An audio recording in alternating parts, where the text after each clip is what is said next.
sur la Web TV MMI. Aujourd'hui, nous vous présentons un épisode sur l'alternance en tant qu'étudiant DUT MMI, métier du multimédia et de l'Internet. Tout au long de l'émission, nous aborderons les différents sujets autour de l'alternance, la période de recherche, les secteurs d'activité en lien avec MMI, les avantages et les inconvénients d'une année comme celle-ci. Nous verrons aussi comment les alternants ont pu s'adapter en période de confinement. Durant cette émission, nous découvrirons les témoignages de Claire, Cédric, François et Fanny, étudiants alternants en MMI. Nous commençons dès à présent par une présentation de la période de recherche d'entreprise, que certains qualifieraient de longue et compliquée et d'autres de plutôt courte. Je vous laisse alors découvrir un motion design réalisé par nos étudiants. Pour trouver une alternance, on a tous commencé de la même manière, la recherche. Il faut que tu trouves un moyen de mettre tes compétences en valeur. Pour ça, tu dois avoir un portfolio, écrire un CV et des lettres de motivation, et cibler des entreprises ou bien une zone géographique. L'enjeu est de décrocher des rendez-vous pour des entretiens et de passer quelques tests. Mets en avant tes compétences, n'abandonne pas au premier refus. Il faut ensuite définir ton secteur d'activité, là où tu voudrais t'améliorer. Tu peux chercher dans le graphisme, l'audiovisuel, le développement web ou la communication. Notre groupe est constitué de 18 alternants. 6 d'entre eux travaillent dans du graphisme, 5 d'entre eux travaillent dans du développement web et 9 d'entre eux travaillent dans de la communication et du marketing. Sachant que la communication et le graphisme sont souvent liés. 2 tiers d'entre nous occupent un poste dans une entreprise privée, tandis qu'un tiers travaille dans le public. Selon notre groupe d'alternants, voici les avantages qu'on y trouve. L'expérience professionnelle, le salaire et les aides financières, l'apprentissage qui est plus concret, et les opportunités pour l'avenir. Voilà, tu en sais un peu plus sur la recherche d'une alternance en MMI. Merci à Louane et Louise pour cette présentation et ces précieux conseils. D'après les étudiants MMI, il y a de nombreuses raisons de se lancer dans une année en alternance. Il s'agit tout de même d'un choix important à faire qu'il ne faut en aucun cas négliger. C'est en effet un engagement d'1 an qui a ses avantages et ses inconvénients. Découvrez tout de suite le témoignage de Claire et Cédric. Bonjour, de notre côté, nous allons vous expliquer les différents avantages et inconvénients de la vie d'alternant. Pour débuter, l'environnement de l'entreprise va vous permettre d'évoluer dans de nombreux domaines, que ce soit sur le plan technique, en vous faisant la main sur des logiciels professionnels, ou bien humainement, en vous faisant gagner en maturité. Le rythme imposé par le calendrier d'alternance nous permet de garder un pied dans chacune des structures, entreprises et IUT, afin de ne pas perdre de vue les différents projets, professionnels ou scolaires. Enfin, l'apport financier de l'alternance est aussi un élément à prendre en compte, que ce soit grâce au salaire, mais aussi aux aides plus nombreuses qu'un étudiant classique. Un des principaux avantages de l'alternance est l'expérience que l'on acquiert au fil du temps dans l'entreprise. Ensuite, les logiciels qu'on utilise sont souvent différents de ceux qu'on utilise à l'IUT et on apprend également la gestion de projet en entreprise, donc c'est-à-dire comment travailler en équipe pour satisfaire des clients.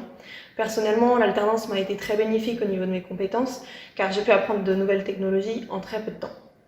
Parlons maintenant des inconvénients qui accompagnent ce choix. Le premier d'entre eux est la charge de travail plus importante. En effet, il n'est pas rare de devoir travailler sur des projets scolaires en période d'entreprise.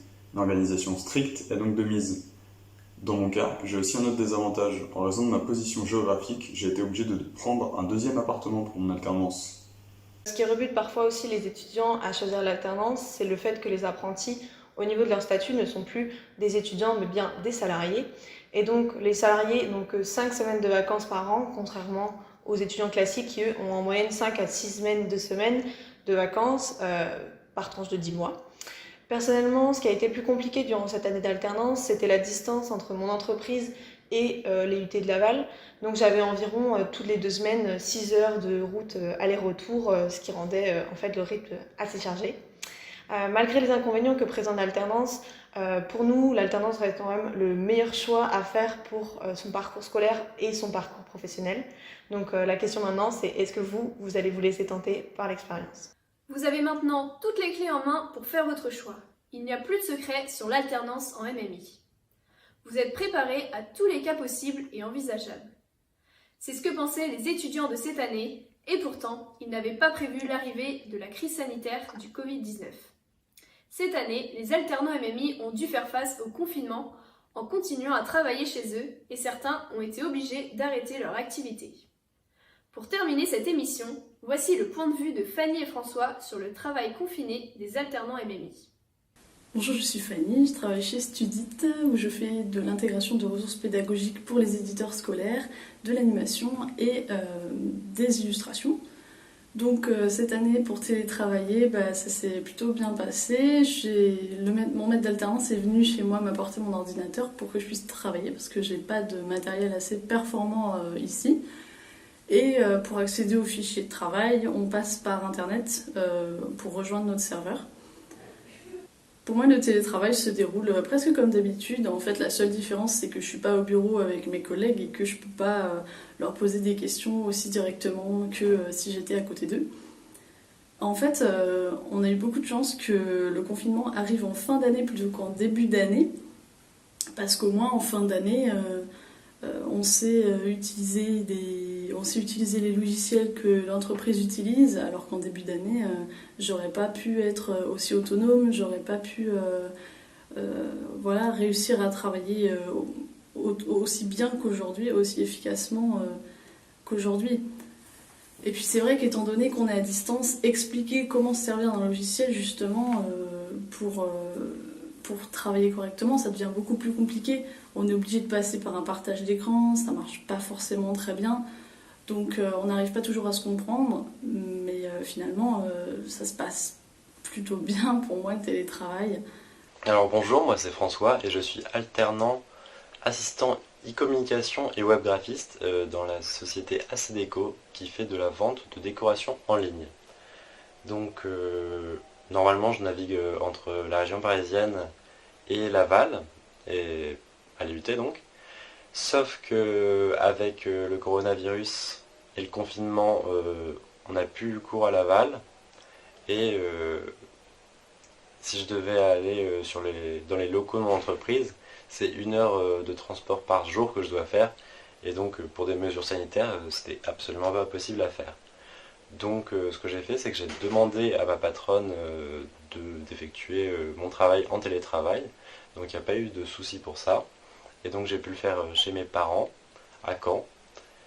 Mais simplement, parfois, j'avais des appels de ma supérieure, ainsi que des échanges email. Et à chaque fin de journée, je rendais tout mon travail de la journée dans un drive. Donc c'était assez simple. Et désormais qu'on est arrivé au déconfinement et que petit à petit toutes les entreprises réouvrent, il est très probable que bientôt je redémarre donc mon travail en entreprise. Maintenant, je vais vous parler un petit peu de l'adaptation des missions pour certains alternants. On a recueilli avec François des témoignages d'autres étudiants, comme celui de Laura par exemple, qui travaille à la préfecture de la Mayenne. Et elle a été réquisitionnée pour travailler presque exclusivement à la préfecture, donc elle est absente à la majorité des cours. Elle travaille à la préfecture à la gestion de crise et de communication de la crise du Covid-19. Donc elle a arrêté certaines missions habituelles, mais elle a des nouvelles missions supplémentaires, comme par exemple elle réalise des vidéos du préfet pour informer le département sur les mesures locales, ou bien des publications journalières de Flash Info par exemple. Voilà, on arrive à la fin de cette émission dédiée à l'alternance en MMI. Nous espérons que celle-ci vous a plu et surtout qu'elle a pu vous éclairer sur les différents aspects de cette expérience. Je tiens enfin à remercier tous nos intervenants pour leurs témoignages, leurs explications et leurs conseils. Un grand merci à Louise, Louane, Cédric, Claire, Fanny et François. Merci à vous de nous avoir écoutés et bonne journée à tous.